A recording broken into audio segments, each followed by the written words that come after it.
Indian Industries association Varanasi division के संयोजन में वित्त मंत्री भारत सरकार द्वारा पेश किए जाने वाले केंद्रीय बजट का सजीव प्रसारण के साथ परिचर्चा का आयोजन किया गया। बजट में small industries association Ramnagar, industrial association, tourism welfare association, व्यापार मंडल के प्रतिनिधि एवं मिर्जापुर, जौनपुर, आजमगढ़, भदोई, मऊ तथा काशी के प्रमुख उद्यमियों की सहभागिता हुई।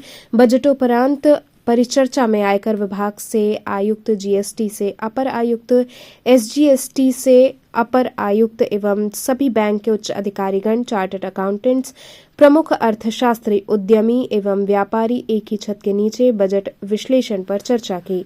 बता दें कि निर्मला सीतारमण के बजट में इनकम टैक्स पेयर्स को बड़ी राहत मिली है। अब सालाना 12,75,000 रुपए तक की इनकम पर कोई टैक्स नहीं लगेगा। वहीं अब पिछले 4 साल का आईटी रिटर्न एक साथ फाइल कर सकेंगे। सीनियर सिटीजन्स के लिए टीडीएस की सीमा 50,000 से बढ़ाकर 1 लाख कर दी गई है। इस परिचर्चा में प्रमुख रूप से उद्योगपति R K. Chaudhary, Indian Industries Association के राष्ट्रीय सचिव दीपक कुमार बजाज, प्रेम मिश्रा सहित कई लोगों की उपस्थिति रही।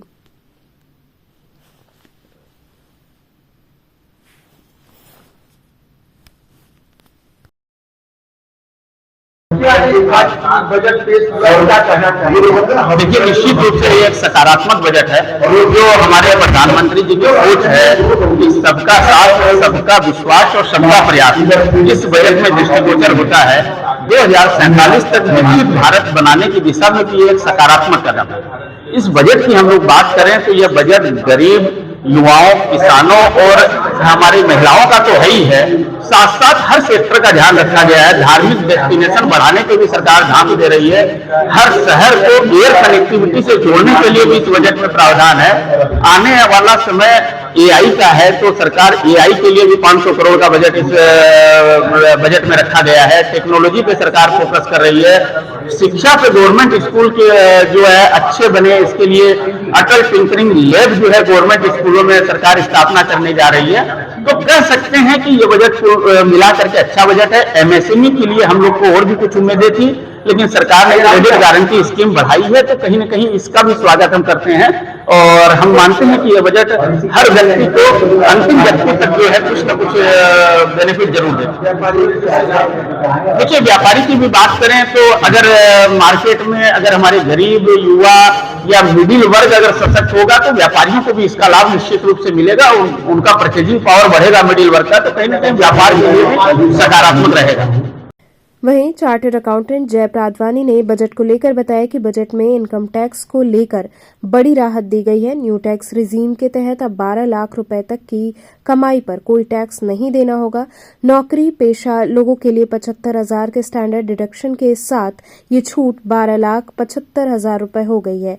न्यू टैक्स रिजीम के स्लैब में भी बदलाव किया गया है। पुरानी टैक्स रिजीम में कोई बदलाव नहीं किया गया है। देखिए, इस बजट में ना केवल मिडिल क्लास की बात चलेगी और उसी की चर्चा इसलिए होगी क्योंकि 7 लाख रुपए तक जो आय से छूट थी उसको 7 लाख से 12 लाख कर दिया, इकट्ठे 5 लाख बढ़ा दिया। तो मिडिल क्लास तो बल्ले बल्ले हो गई। 1 लाख रुपये पर मंथ कमाने वाले भी अब 1 रुपया भी इनकम टैक्स नहीं देंगे। तो मिडिल क्लास इससे ज़्यादा सोच भी नहीं सकता रहा। लोग सोच रहे थे 10 लाख लिमिट होगी, लेकिन 12 लाख कर दिया। तो ये पूरा बजट जो है ना, इस बार फोकस मिडिल क्लास किया है। और थोड़ा सा समय में आ रहा कि दिल्ली में इलेक्शन है, कुछ दिन बाद में वहाँ पर भी है, पटना में भी है, बिहार में भी है। तो मिडिल क्लास को बहुत फ़ायदा पहुंचा इस बजट से। युवाओं के लिए क्या खास रहा है इसमें? युवाओं के लिए देखिए, रोजगार की अक्सर आप लोग उससे बात करते हैं, माहौल बस ये अच्छा बना रहे हैं ताकि युवाओं को रोजगार मिले। लेकिन मेहनत तो हम सोचते हैं युवाओं को करनी पड़ेगी। खुद अगर वो आदमी सक्षम होगा, कैपेबल होगा, डिग्री रहेगी और काम में सक्षम होगा तो वो आगे बढ़ेगा। एमएसएमई सेक्टर को बढ़ाने के लोन की बात की है, लोन देंगे। 5 लाख नए जो आदिवासी हैं उनको करोड़ों रुपये देने की बात की, उनको सरकार लोन देगी। सरकार तो लोन ही बांट सकती है, करना तो युवाओं को ही होगा। लेकिन कुल मिला के सरकार माहौल ऐसा बना रही है ताकि लोग लोन ले सकें, आराम से लोन मिल सके उनको और काम खुल के करें। और आसान ईज ऑफ डूइंग बिजनेस वाला पे सरकार का फोकस है। कहीं 4 लाख पे टैक्स थी, 12 लाख पे, इसका क्लियर कीजिए, क्या हिसाब है? देखिए, जो टैक्स स्लैब है, पहले क्या था 2.5 लाख रुपए आमदनी तक कोई टैक्स नहीं था। अब 2.5 लाख उन्होंने 4 लाख कर दिया है। यानी कि जितने भी आयकरदाता हैं, भले करोड़ कमाने वाले, अरब कमाने वाले, कुछ भी कमाने वाले, सभी के लिए छूट मिल गई, 4 लाख हो गई है। जो 2.5 लाख की छूट थी वो 4 लाख हो गई, छूट बढ़ गई है। यानी सबको 4 लाख तक कोई टैक्स नहीं देना है। 4 लाख के बाद जैसे जैसे उनकी आमदनी बढ़ेगी उनको टैक्स देना होगा। जैसे 4 लाख से 8 लाख तक 5%, 8 से 12 लाख 10%, 12 से 16 15%, फिर 20%, फिर 25, फिर 30%, इस तरह स्लैब बना हुआ है। लेकिन अगर आपकी कुल आमदनी 12 लाख के अंदर है तब आपके लिए 12 लाख तक कोई टैक्स नहीं। लेकिन आमदनी 12 लाख से ज़्यादा है, फिर देखना पड़ेगा कि आप स्लैब के हिसाब से कितनी आपकी आमदनी है, फिर उस हिसाब से टैक्स लगेगा। तो जिनकी आमदनी 12 लाख से ज़्यादा है उनके लिए छूट 4 लाख की है, उनके लिए 12 लाख की छूट नहीं है। 12 लाख की छूट उन्हीं लोगों के लिए है जिनकी कुल आमदनी 12 लाख है या 12 लाख के अंदर है, उनके लिए। टूरिस्ट सेक्टर के लिए क्या महत्व है? टूरिस्ट सेक्टर के लिए अगर बनास की फिलहाल बात करें, बनारसी हम लोग यहाँ पे देखिए विश्वनाथ कॉरिडोर बन गया, माँ गंगा से तो टूरिज्म बढ़ता जा रहा है। अब रह गया था सारनाथ, तो बहुत टूरिज्म को बढ़ाने के लिए इन्होंने सारनाथ का नाम नहीं लिया, ना तो बोध गया का ले रहे हैं, लेकिन ये बोला कि रिलीजन टूरिज्म या धार्मिक टूरिज्म बढ़ाने के लिए इस बार फोकस इनका रहेगा बुद्धा पे। कि एक नाम लिया भगवान का, बुद्धा। तो बुद्धा के समय बात आ रही है कि अगली बार आपका जो सारनाथ है, अपना सारनाथ बनारस वाला, वो डेवलप होगा। बोध गया से स्टार्टिंग होगी और सारनाथ से डेवलपमेंट होगा। और आगे देखिए 2-4-5 साल में सारनाथ का बहुत ज़बरदस्त डेवलपमेंट होगा। इंटरनेशनल टूरिस्ट आएंगे सारनाथ के लिए, इंटरनेशनल फ्लाइट्स स्टार्ट की जाएंगी सारनाथ के लिए। ओवरऑल बजट को क्या कहेंगे आप? ओवरऑल बजट को बहुत शानदार बजट कहेंगे और साफ सुथरा बजट है। छोटी स्पीच थी, 1.25 घंटे की स्पीच थी, वो लंबी स्पीच नहीं थी 1.5-2 घंटे की जो पहले होती थी। ये बजट बहुत ही शानदार है। और एक चीज़ और बता दें, नया फाइनेंस बिल आने वाला है, नया बिल आने वाला है। यानी कि अब जो है इनकम टैक्स एक्ट जो 1961 का 61 था वो टोटल चेंज होने वाला है और 1 हफ्ते बाद वो बिल लेके आएंगी, जो नया बिल लेके आएंगे इनकम टैक्स एक्ट वाला। तो ये बहुत शानदार चीज़ है, ये ओवरऑल बहुत अच्छा बजट कहलाएगा ये। और इस बार के बजट में जैसे मोदी जी हमेशा से बोलते हैं कि सबका साथ सबका विकास, एक विकसित भारत बनाने के लिए होना चाहिए, उसको मद्देनज़र रखते हुए एक तो मिडिल क्लास लोगों पे फोकस करा गया है। टैक्स लिमिट बढ़ा के 12 लाख कर दी गई है।